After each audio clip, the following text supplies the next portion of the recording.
कौन सा होगा? तो इज, एम और आर। तो आर जो है वो आपका क्या है? प्लूरल है। वॉज वर्ड साथ में आते, ध्यान रख लेना। मैंने यहाँ पे एक ही जगह लिखा ना, तो इज, एम, आर एक साथ में, तीनों का मतलब ये है। वॉज वर्ड का मतलब होता है था, थी, थे, ये है। मतलब वॉज के साथ में वर आता है, इज के साथ में एम, आर आता है। ठीक है, ऐसे was के ग्रुप की हेल्पिंग वर्ब है वर, has के ग्रुप की हेल्पिंग वर्ब है have, ठीक है, और does के ग्रुप की हेल्पिंग वर्ब है do। ठीक है, तो जिसमें भी s लगा हुआ वो सारी क्या आपकी सिंगुलर हेल्पिंग वर्ब। अब आगे बढ़ते हैं। ठीक है, यहां से देख लो, सिंगुलर सब्जेक्ट होगा तो सिंगुलर वर्ब लगाएंगे, ब्रैकेट में दे रखा है उसके अकॉर्डिंग चलेंगे। ठीक है, ये प्रेजेंट सिंपल का है, बाकी तो ये काम आ जाएगा आपको। प्रेजेंट सिंपल की हेल्पिंग वर्ब है डज, जो कि सिंगुलर का काम करती है। प्लूरल सब्जेक्ट है तो प्लूरल वर्ब मतलब वर्ब का फर्स्ट फॉर्म को अपन प्लूरल ही बोलते हैं। ठीक है, और वो होती है आपकी हेल्पिंग वर्ब होती है डू। यहाँ पे भी लिख दिया मैंने, देखो डज आपकी प्लूरल है, हैव प्लूरल है, वर प्लूरल है, are plural, is, was, has और डज आपका सिंगुलर है। ठीक है, ये आ गया समझ में। ठीक है, उधर आपका विल, शेल, गागी की आपका फ्यूचर है, उधर इज, एम, आर का मतलब होता है और था, तीन का मतलब होता है। एक चीज यहाँ पे क्या पता है, आप जब दो सेंटेंस एक साथ में जुड़ा हुआ आएगा, दो सेंटेंस है ना, तो उसमें देखना है कि पहला पार्ट अगर पास्ट का है तो सेकंड भी पार्ट भी क्या होगा आपका पास्ट का होगा। पहला प्रेजेंट का है तो दूसरा प्रेजेंट का होता ही होता है, लेकिन दोनों फ्यूचर के नहीं होते। अगर पहला फ्यूचर का है तो फिर दूसरा प्रेजेंट का होगा, और अगर पहला फ्यूचर का है तो दूसरा वाला प्रेजेंट होगा। ये आगे पीछे हो सकते हैं, ये अब जैसे जैसे आएगा वैसे वैसे मैं आपको समझाता जाऊंगा। ठीक है, अब इसमें क्या दे रखा है आपको, दे लेट यस्टरडे। ठीक, क्या दिया है, क्या आएगा उसमें, ब्रैकेट में क्या दे रखा है ना, थोड़ा सा समझ लो फिर आगे बढ़ते हैं। दे लेट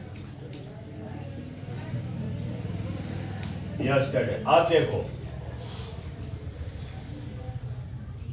अगर सेंटेंस में इज, एम, आर, ध्यान रख लेना, इज, एम, आर, वॉज, वर, या फिर इज, एम, आर, वॉज, वर, उसके बाद में होता है आपका विल, बी, शेल, बी। ठीक, उसके बाद में आपका आता है has been,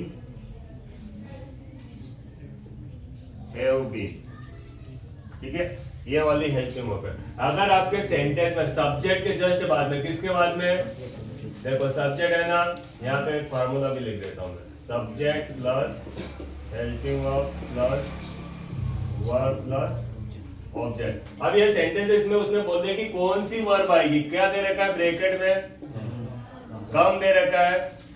ठीक है, तो कम की तीन फॉर्म होती है, first form, second form, third form, और एक और लगा दो आप आईएनजी तो क्या बन जाएगा, कमिंग बन जाएगा। इसमें से कौन सी हेल्पिंग वर्ब यूज कर, उसने सिर्फ कम ही दे रखा है, आपको बोला है कि कम के जो भी सही फॉर्म हो वो लगा के अब वो फर्स्ट फॉर्म भी हो सकती है ना, फर्स्ट फॉर्म कम, सेकंड फॉर्म केम, थर्ड फॉर्म भी होती है कम, केम, कम, मतलब थर्ड फॉर्म भी क्या होती है, कम भी होती है। और एक होती है आईएनजी फॉर्म, जिसको अपन क्या बोलते हैं, कमिंग। एक होती है आपकी कम्स, सिंगुलर फॉर्म। ये इतनी फॉर्म हो गई, इसकी तो कौन सी लगेगी यहाँ पे।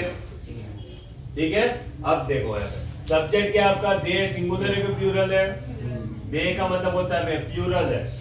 तो मैं ये क्या कह रहा हूं कि सब्जेक्ट के बाद में, जस्ट सब्जेक्ट के ठीक बाद इज, एम, आर आ जाए, वॉज, वर आ जाए, विल बी, शेल बी आ जाए, या हैज बीन, हैव बीन आ जाए, तो उस सेंटेंस में हम वर्ब की फर्स्ट फॉर्म के साथ में आईएनजी लगाएंगे।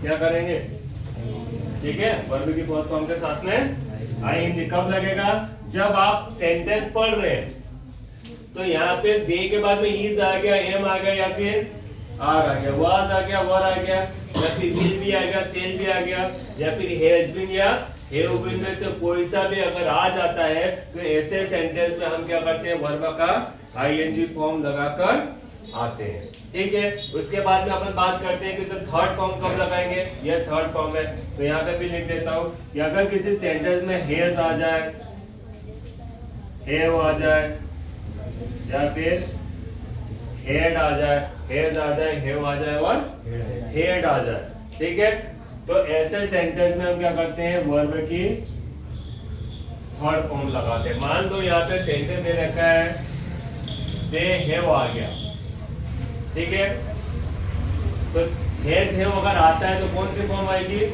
Third form. तो आपको याद रखना पड़ेगा अगर किसी सेंटेंस में सब्जेक्ट के बाद में हैज हैव हेड आ रहा है तो थर्ड फॉर्म के साथ में जाएंगे। तो यहाँ पे जो कम दे रखी है, अभी सिर्फ एक ही दे रखी है, ठीक है, अगर आपको ऐसा आएगा नहीं, वो दे भी सकता है, कोई भरोसा नहीं, ठीक है, 99% तो मेरे को ऐसा रहे कि नहीं आएगा, ऐसा नहीं देंगे, वो देंगे तो तीनों फॉर्म देंगे, 3 फॉर्म दे दी, तीनों में से एक लगाना आपको, ठीक है। तो अगर हेव आ गया तो अपन किसके साथ में जाएंगे, थर्ड फॉर्म के साथ में। तो यहाँ अपने को हेव दिया है क्या, हेज दिया है, हेड दिया है, मतलब हम थर्ड फॉर्म नहीं जाएंगे। अब मेरे को बताओ ये बी के साथ में इज एम आर में से कुछ आ गया, इज एम आर आ गया, विल बी सेल भी आ गया, या फिर वॉज वर आ गया, तो उसके बाद में कौन सी फॉर्म आएगी, वर्ब का आईएनजी फॉर्म। तो यहाँ पे आया है कि अपने पास ये सेंटेंस में आर नहीं आया, थर्ड फॉर्म हट गई आपकी, आईएनजी फॉर्म हट गई आपकी, ठीक है, थर्ड फॉर्म भी हट गया और आईएनजी फॉर्म भी हट गया। अब बचा आपका फर्स्ट फॉर्म, सेकंड फॉर्म और सिंगुलर फॉर्म। तो यहाँ पे सब्जेक्ट सिंगुलर है क्या, नहीं है, सिंगुलर तो है ही नहीं, तो हम सिंगुलर वर्ब नहीं लगाएंगे, ये भी हट गया। अब बचा आपके पास में फर्स्ट फॉर्म और सेकंड फॉर्म। इस सेंटेंस को पढ़ो, क्या लिखा है इसमें, यस्टरडे। यस्टरडे का मतलब क्या होता है, बीता हुआ समय। यस्टरडे आ गया, लास्ट संडे आ गया, लास्ट मंडे आ गया, ट्यूसडे आ गया, मतलब लास्ट करके कुछ आ गया, तो वो सेंटेंस क्या होता है आपका, पास्ट का होता है। और जब पास्ट का होता है तो फिर अपन उसमें क्या करते हैं, वर्ब की सेकंड फॉर्म लगाते हैं। तो यहाँ पे कब की जगह क्या लगाना पड़ेगा आपको, केम लगा। अभी अपन सीख रहे हैं, अभी बहुत सारे सेंटेंस आएंगे, 1-1.25 घंटे यही काम है अपना। जैसे जैसे अपन जाते जाएंगे वैसे वैसे आपको पता चलता जाएगा। अभी स्टार्ट में आ रहा है क्योंकि इस टाइप से अपन कभी पढ़े नहीं है ना, ये फिल इन द ब्लैंक बनने का रूल्स है। एक सब्जेक्ट प्लूरल है लेकिन इज एम आर नहीं आ रहा उसके बाद में, हेल्पिंग वर्ब के बाद में, इसलिए आईएनजी के साथ में नहीं गए, हैज हैव हेड नहीं आया इसलिए थर्ड फॉर्म के साथ में नहीं गए, ठीक है।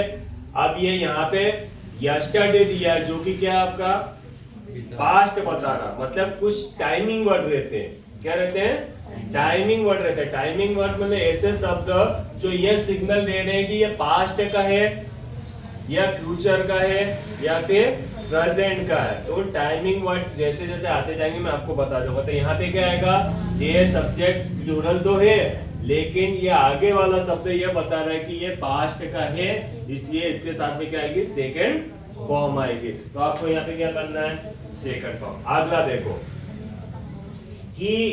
his work long ago, ठीक है, दे रखा उसने। long ago का मतलब होता है बहुत समय